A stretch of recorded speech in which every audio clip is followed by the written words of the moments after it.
안녕하세요. 무익한 종입니다. 오늘은 누가복음 16장 19절에서 31절에 기록된 부자와 나사로의 비유에 대해 살펴보고자 합니다. 제가 읽어보겠습니다. 한 부자가 있어 자색 옷과 고운 베옷을 입고 날마다 호화롭게 즐기더라. 그런데 나사로라 이름하는 한 거지가 헌데투성이로 그의 대문 앞에 버려진 채 그 부자의 상에서 떨어지는 것으로 배불리려 하매 심지어 개들이 와서 그 헌대를 핥더라. 이에 그 거지가 죽어 천사들에게 받들려 아브라함의 품에 들어가고 부자도 죽어 장사되매 그가 음부에서 고통 중에 눈을 들어 멀리 아브라함과 그의 품에 있는 나사로를 보고 불러 이르되 아버지 아브라함이여 나를 긍휼히 여기사 나사로를 보내어 그 손가락 끝에 물을 찍어 내 혀를 서늘하게 하소서. 내가 이 불꽃 가운데서 괴로워하나이다. 아브라함이 이르되 너는 살았을 때에 좋은 것을 받았고 나사로는 고난을 받았으니 이것을 기억하라. 이제 그는 여기서 위로를 받고 너는 괴로움을 받느니라. 그뿐 아니라 너와 우리 사이에 큰 구렁텅이가 놓여 있어 여기서 너희에게 건너가고자 하되 갈 수 없고 거기서 우리에게 건너올 수도 없게 하였느니라.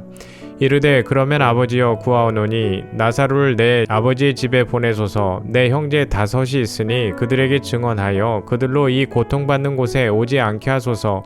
아브라함이 이르되 그들에게 모세와 선지자들이 있으니 그들에게 들을지니라. 이르되 그렇지 아니하니이다.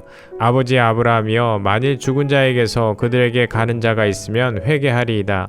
이르되 모세와 선지자들에게 듣지 아니하면 비록 죽은 자 가운데서 살아나는 자가 있을지라도 권함을 받지 아니하리라 하였다 하시니라. 기독교인이라면 누구나 한 번쯤은 들어보았을 이 비유는 그저 지옥의 참상을 엿볼 수 있는 비유 정도로 이해되는 경우가 많았습니다. 그러나 이 또한 예수님의 다른 비유들과 마찬가지로 천국 복음을 설명하시는 비유입니다. 아담 이후에 모든 범죄한 인간은 천국행과 지옥행이 자신의 삶과 행위에 의해 결정된다고 생각합니다. 다시 말해 하나님은 하나님 말씀에 순종한 사람을 천국에 보내시고 불순종한 사람들을 지옥에 보내신다고 믿는 것입니다. 그래서 모든 인간의 종교와 문화는 선한 삶을 산 사람은 상을 받고 반대로 악한 삶을 산 사람은 벌을 받아 마땅하다고 가르쳐 왔습니다. 우리 또한 평범한 사람들보다 착한 사람을 칭찬하고 그들이 상을 받을 때 그것을 당연히 여기고 함께 기뻐합니다. 반대로 천인 공노할 만한 악한 일을 저지른 범죄자를 미워하고 그가 응당한 대가로 벌을 받을 때 그것을 마땅한 일로 여깁니다. 어찌 보면 이러한 인과응보와 권선징악의 세계관은 인간의 문명을 지탱해 해온 기둥과 같은 역할을 했다고도 볼 수 있습니다. 이러한 세계관이 없었다면 인간은 아마도 서로를 죽고 죽이며 이미 자멸해 버렸을 것입니다. 인간의 역사상 동서고금을 막론하고 착한 사람은 상을 받고 악한 사람은 벌을 받아야 한다는 가치관이 뒤바뀐 적이 없습니다. 우리가 이러한 보편적 가치관으로 이 비유를 해석하려 하면 어떤 질문을 하게 될까요? 부자는 어떤 악한 일을 하여 지옥에 가게 되었을까? 거지 나사로는 하나님 보시기에 어떤 선한 일을 하여 아브라함 품에 안기게 되었을까? 라는 질문을 할 수밖에 없을 것입니다. 왜냐하면 모든 죄인들은 이러한 보편적 가치관 밖으로 나갈 수 없는 존재들이기 때문입니다. 그래서 사람들은 부자는 하나님께 불순종하여 지옥에 가게 되었고 나사로는 하나님 말씀에 순종하여 천국에 간 것이 분명하다라고 확신을 하게 됩니다. 그래서 부자는 내 이웃을 내 몸과 같이 사랑하라는 하나님 말씀에 불순종한 자로 보이게 됩니다. 그는 매일 아름다운 옷을 입고 잔치를 벌리는 사치를 일삼으면서도 자기 집 문 앞에 헐벗은 거지에게는 음식 쓰레기나 던져주었습니다. 이제 우리는 다음과 같은 결론에 다다르게 됩니다. 우리가 지옥에 가지 않으려면 부자와 같이 사치하지 않아야 하고 궁핍한 자들을 섬겨야 한다. 그것이 이웃을 사랑하라고 말씀하시는 하나님께 순종하는 것이라고 말입니다. 그런데 이와 같은 수준의 교훈은 인간의 역사 내내 모든 종교와 문화 가운데 늘 있어왔던 가르침입니다. 하나님이신 예수님께서 고작 이와 같이 모든 인간들이 이미 공유하고 있는 교훈을 반복하시기 위해 인간의 몸으로 이 땅에 오셔야 했을까요? 과연 하나님께서 너는 불쌍하고 가난한 사람들을 섬기는 삶을 살았으니 내 말에 순종한 착하고 충성된 종이로구나 하시면서 우리를 천국에 들여보내실 것이라 확신하십니까? 이제 인간의 보편적 세계관으로 천국에 간 거지 나사로를 살펴보겠습니다. 그런데 나사로의 경우 문제가 그렇게 단순해 보이지 않습니다.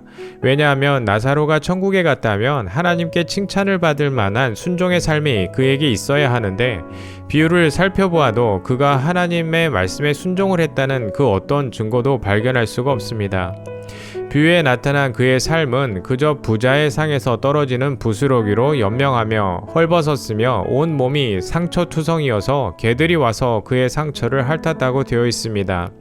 주님께서 만약 하나님의 말씀에 순종하는 사람이 천국에 들어올 것이다 라는 교훈을 주시려 했다면 나사로가 말씀에 순종했다는 힌트를 빠뜨리지 않았을 것입니다.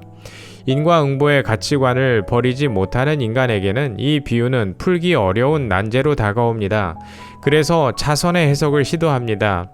하나님은 가난하고 약한 자들을 불쌍히 여기시는 분이시라 묻지도 따지지도 않고 이 땅에서 고통을 당한 약자들은 무조건 천국에 들여보내시는 분이라는 것입니다.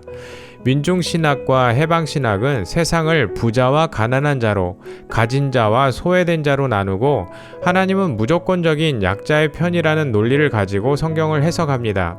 그러나 의로우신 하나님께서 그와 같은 잣대로 인간을 판단하실 리가 없습니다.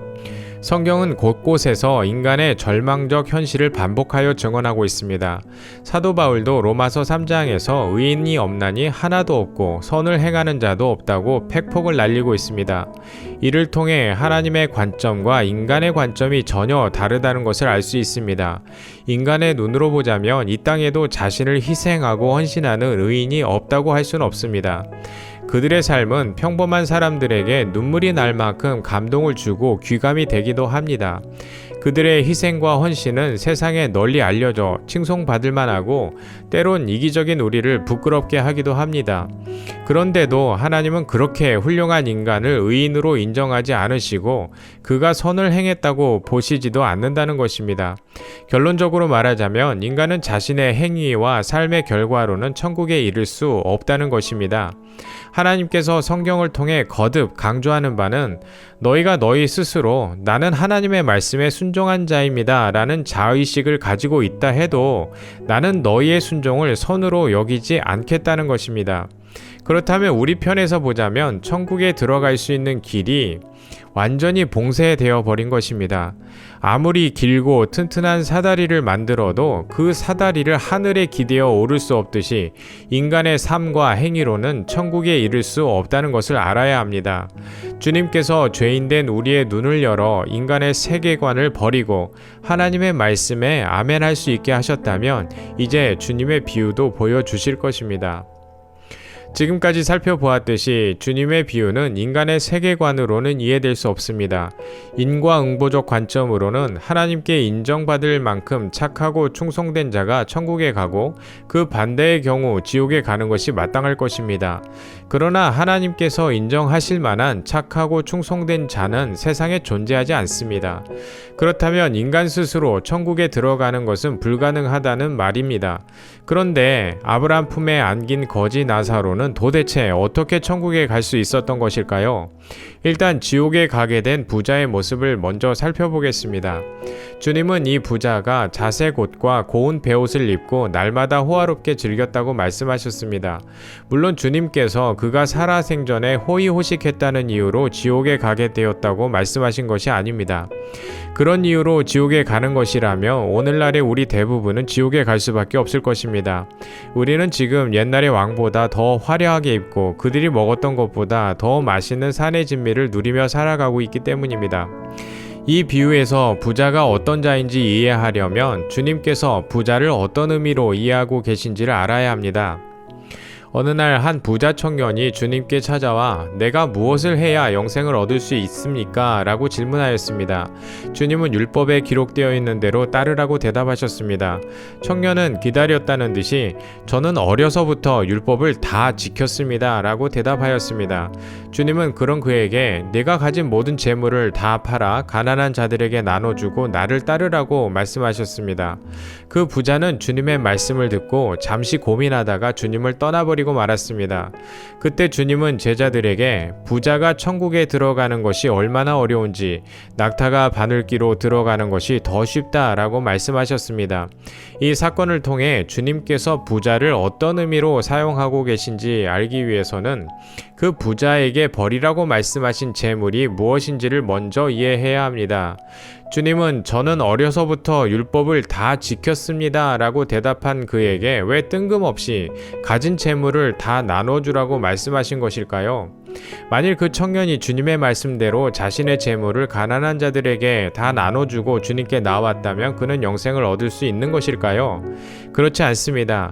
주님께서 버리라고 말씀하신 재물이란 나는 어려서부터 하나님의 말씀을 다 지킨 자다라는 자기인식, 곧 그의 자기의의를 비유적으로 표현하신 것이었습니다.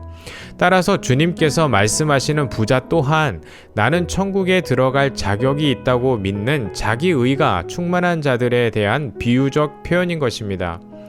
결국 부자가 천국에 들어갈 수 없다는 주님의 말씀은 인간이 자기 의의를 가지고는 절대 천국에 들어가는 것이 불가능하다는 말씀입니다. 그렇다면 이 비유에서 부자가 입고 있던 자색 옷과 고운 베옷 그리고 호화로운 삶이 무엇을 의미하는지 알 수 있습니다. 그렇습니다. 인간의 자기 의의를 말하는 것입니다. 비유 속 부자가 자기 의의라는 좋은 옷을 입고 날마다 즐기며 살 수 있었던 이유는 자신의 삶의 결과로 당당히 천국에 들어갈 수 있다는 믿음으로 가득한 자였기 때문입니다. 지옥에 간 부자는 죽는 순간까지 나는 천국에 들어갈 자격이 있다는 믿음을 가지고 사는 자입니다. 여기까지 들으시고 지옥에 가지 않으려면 자기 의의를 벗어야겠구나 하고 생각하실 수 있습니다. 그런데 과연 그것이 가능할까요? 다시 부자 청년 이야기로 돌아가 보겠습니다. 주님은 부자 청년이 돌아가고 나자 제자들에게 낙타가 바늘기로 들어가는 것이 부자가 천국에 들어가는 것보다 더 쉽다라고 말씀하셨습니다. 그 말씀을 들은 제자들은 몹시 놀라며 그렇다면 누가 구원을 얻을 수 있겠습니까? 라고 주님께 반문하였습니다. 그러자 주님은 이렇게 대답하셨습니다. 마태복음 19장 26절 말씀입니다. 사람으로는 할 수 없으나 하나님으로서는 다 하실 수 있느니라. 주님의 말씀대로라면 인간은 자기 스스로는 자기 의의를 버릴 수 없는 존재라는 것입니다. 인간은 크든 작든 정도의 차이는 있을지언정 하나님 앞에 자기 의의를 내세울 수밖에 없는 존재입니다. 왜냐하면 그것이 자기가 살 수 있는 유일한 길이라고 믿기 때문입니다. 그런데 주님은 하나님으로서는 다 하실 수 있느니라고 결론을 맺으셨습니다. 인간이 자기 의의를 벗고 천국에 들어갈 수 있는 유일한 소망이 바로 하나님께 있다는 말씀인 것입니다. 우리는 이러한 진리를 창세기에서도 확인할 수 있습니다. 범죄한 아담은 하나님 앞에 나아갈 때 벗은 몸으로 나아갈 수 없었습니다. 그는 무화과 나뭇잎으로 자신의 부끄러움을 감추고 나아갔습니다. 여기서 아담이 스스로 만들어 입은 옷이 바로 자기 의입니다. 그때 하나님은 아담의 옷을 벗겨버리시고 가죽옷을 지어 입히셨습니다. 이 가죽옷은 무엇을 의미할까요? 그렇습니다. 바로 예수 그리스도를 상징하고 있습니다. 하나님이신 예수 그리스도께서 발가 벗겨지신 채로 십자가에 달려 죽으심으로 모든 죄인들의 거짓된 자기 의의를 벗겨버리셨습니다. 그리고 약속대로 부활하시고 성령으로 죄인들 안에 찾아오심으로 주님께서 우리의 의의 옷이 되어주신 것입니다.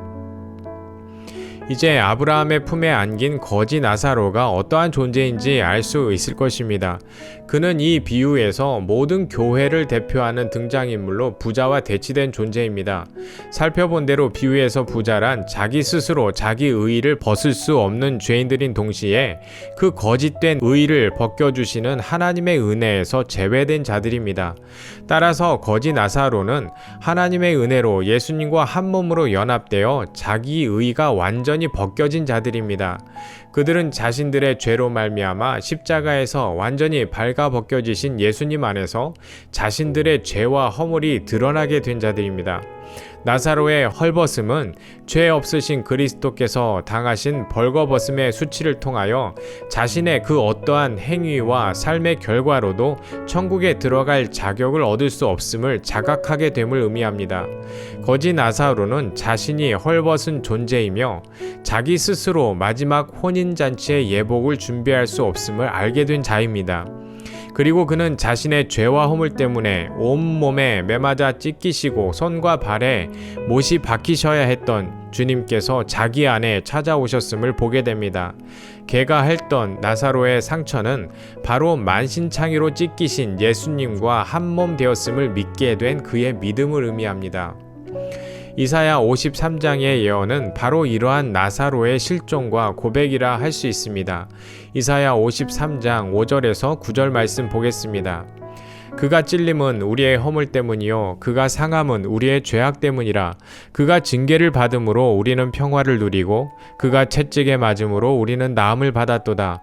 우리는 다 양 같아서 그릇 행하여 각기 제 길로 갔거늘 여호와께서는 우리 모두의 죄악을 그에게 담당시키셨도다. 그가 곤욕을 당하여 괴로울 때에도 그의 입을 열지 아니하였으며 마치 도수장으로 끌려가는 어린 양과 털 깎는 자 앞에서 잠잠한 양같이 그의 입을 열지 아니하였도다. 그는 곤욕과 신문을 당하고 끌려갔으나 그 세대 중에 누가 생각하기를 그가 살아있는 자들의 땅에서 끊어짐은 마땅히 형벌받을 내 백성의 허물 때문이라 하였으리요. 그는 강포를 행하지 아니하였고 그의 입에 거짓이 없었으나 그의 무덤이 악인들과 함께 있었으며 그가 죽은 후에 부자와 함께 있었도다. 놀랍게도 이사야 53장의 예언은 자기 백성의 죄를 대속하기 위하여 죽임을 당하는 하나님의 어린 양의 죽음이 곧 부자의 죽음이라고 증언하고 있습니다. 우리 모두는 스스로 자기 의의 옷을 벗을 수 없는 부자들이었습니다. 그런 우리의 죄와 허물을 벗기시려고 주님은 매맞아 온 살가죽이 터지고 십자가에 못 박히시고 옆구리를 창에 찔리셔야 했습니다. 예수 그리스도의 죽음 안에서 부자였던 우리 또한 주님과 함께 죽고 주님과 함께 장사되었습니다. 이제 자색 옷과 고운 베옷을 입고 하나님 앞에서 나의 삶과 행위를 가지고 나아가며 날마다 호화로운 잔치를 벌이던 우리의 옛 자아인 부자는 주님과 함께 죽었습니다. 그리고 우리 안에는 그러한 죄인들을 살리시기 위하여 거지와 같이 헐벗으시고 온 몸이 만신창이가 되셔야 했던 예수 그리스도께서 살아계십니다. 주님께서 당하신 그 고난이 무엇인지 알게 되는 것, 그것이 바로 주님의 교회인 나사로의 고난입니다. 이제 우리를 위하여 발가벗겨지고 만신창이 피투성이가 되신 그분 앞에서 주님, 제가 당신을 위하여 순종하는 삶을 살았습니다. 당신을 위하여 고난받았습니다. 라고 말하지 않기를 바랍니다. 우리와 한 몸을 이루시기 위하여 친히 거지와 같은 자리로 내려오신 주님을 알아보게 된 우리가 바로 은혜를 입은 거지 나사로입니다.